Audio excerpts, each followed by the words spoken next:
Gandhiji, very important topics. Let's do Gandhiji's ideology, books, newspaper, etc. Satyagraha movements, various at India and South Africa. Each and everything is very important. So, what was the reason for the Mahatma Gandhiji, Mohandas Karamchand Gandhiji, to organize a satyagraha on behalf of the peasant of Kheda? The Kheda's peasant struggle became Gandhiji's satyagraha. So, what is satyagraha? Satyagraha was a tool. Satyagraha was Gandhiji's political tactics. It has a moral component. Satyagraha. That is, Gandhiji said that literal meaning is satya. Satya is truth. Agra.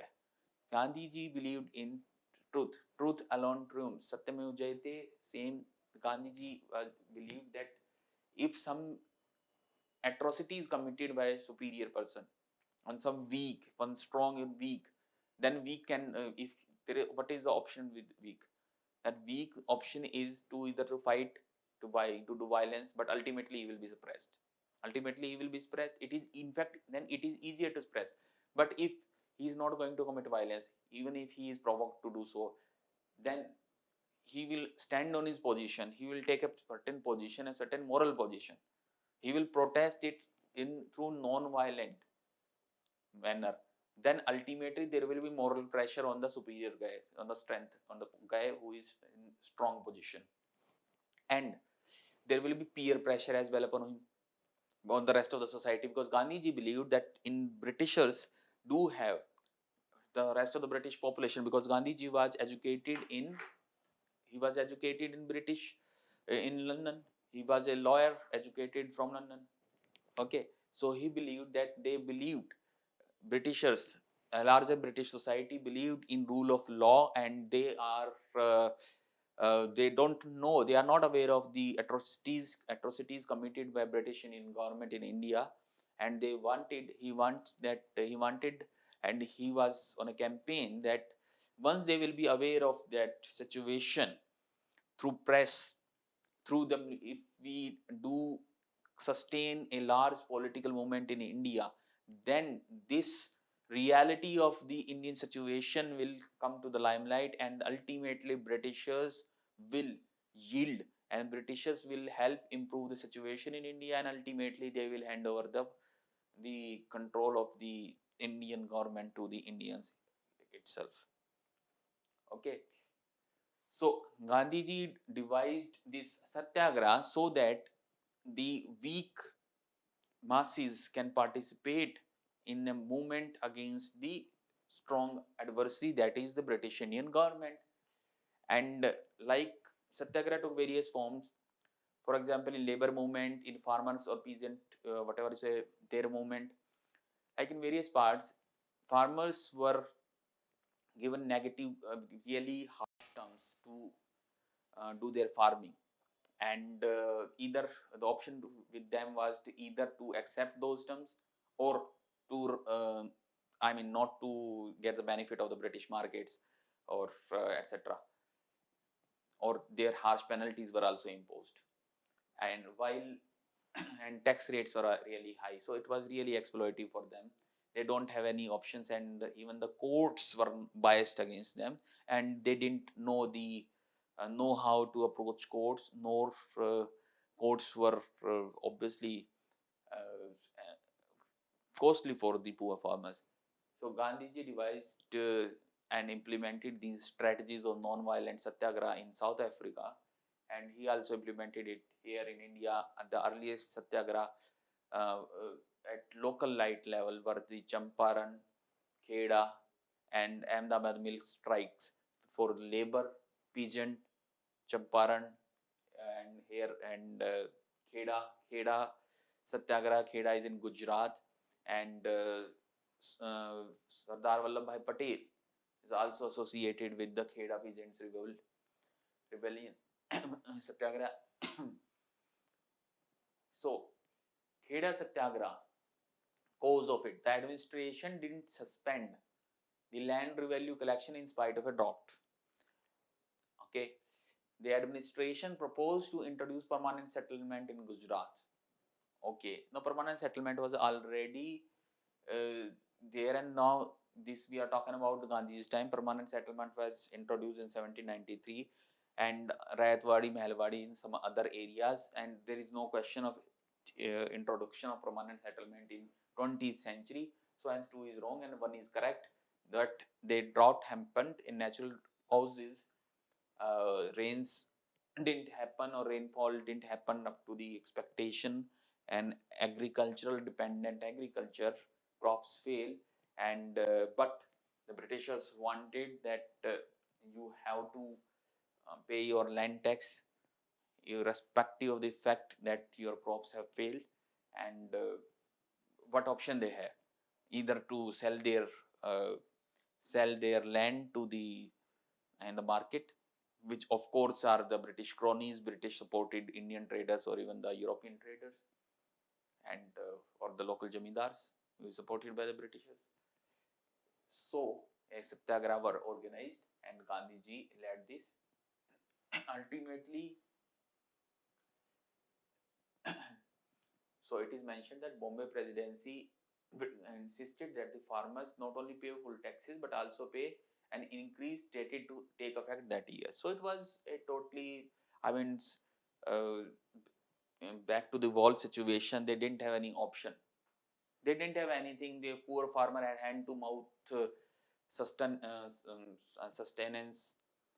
I mean, their life was totally miserable, and in that situation, on one side there was natural vagaries of nature, and on other hand, the government is behaving like that. So, what will a poor farmer do? So, a poor farmer, but at this time, because now nationalistic political activity was going on, so they organized, and the satyagraha was launched, and Gandhiji participated in that satyagraha. Answer of this is A only, as I had just told you. Next question. Mahatma Gandhi said that some of his deepest convictions, his deepest beliefs, were reflected in a book titled Unto This Last. Unto This Last, or Unto the Last. I think this is, should be Unto the Last. Oh, and the book transformed his life. What was the message from the book that transformed Mahatma Gandhi ji? A. Uplifting the so unto this last is the Ruskin Bonds. Gandhi ji actually implemented the tactics, the idea, the Gandhiji's political tactics. He implemented these tactics from European writers, that these policies of the satyagraha, how to utilize that and tackle the situation when one weak, on one side there are weak masses, on the other hand there is a superior power, superior in every sense, political, militarily strong, strategically strong, bureaucratic networks, support from the Indians, a number of the Indians, supporters of the British Raj. So the books, what message book contained which transformed Gandhiji's life? Uplifting the oppressed and poor is the moral responsibility of an educated man. Yes, Gandhiji believed in that, but whether it is in that book, it is the message we got. The good of an individual is contained in the good of all. Okay, if it is also in an ancient and I mean Indian religions as well, and many religions, that if you do good to the community and have good, right?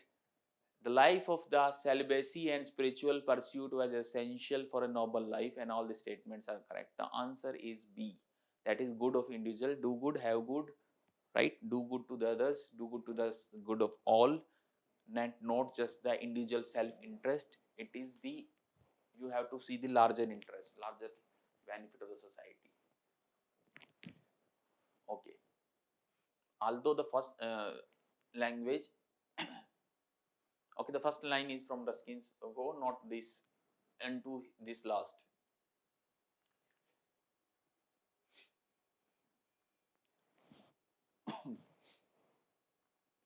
And it resulted into this idea, the good of individual is contained in the book of the all. Sarvodaya. Gandhiji's conception of Sarvodaya, his translated book into Sarvodaya is also from this. And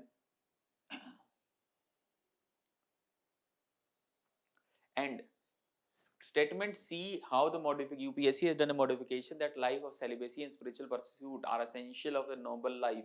In fact, thus into this last, they actually mentioned that it is the life of the labor and not the life of celibacy. Okay. Celibacy or brahmacharya for the Gandhiji was something which actually came out of his own guilt, beginning as early as the days of death of his father. Okay. In fact, if you are aware of that, Gandhiji was from Gujarat. Gandhiji's mother, although Gandhiji was Hindu, but Gujaratis, in Gujarat, the Jainism influence is quite there. So Gandhiji was always impressed by the Jainism. In fact, it is said that his insistent on non-violence and non-violence was actually very much from the Jaina tradition. So you can't say the Gandhiji was not a religious person. He was an atheist, etc., as many people criticize him of. He regularly did bhajan kirtans in his in his in his ashrams, and uh, then at the time of that, what he said, whatever his last words, "Hey Ram, Hey Ram." Okay. Although there are many other negative incidents which people criticize that Gandhiji was anti-majority religion, but most of the people largely in agreement that Gandhiji, those steps must be viewed from the Gandhiji's efforts in fostering the unity. Gandhiji believed that religion is largely a personal personal enterprise of a person, but if something uh, or can be done to for unifying the populace, then it can be used for that, and not used in a negative sense. But if something there is some not an agreement on the religious aspect, then that should be avoided.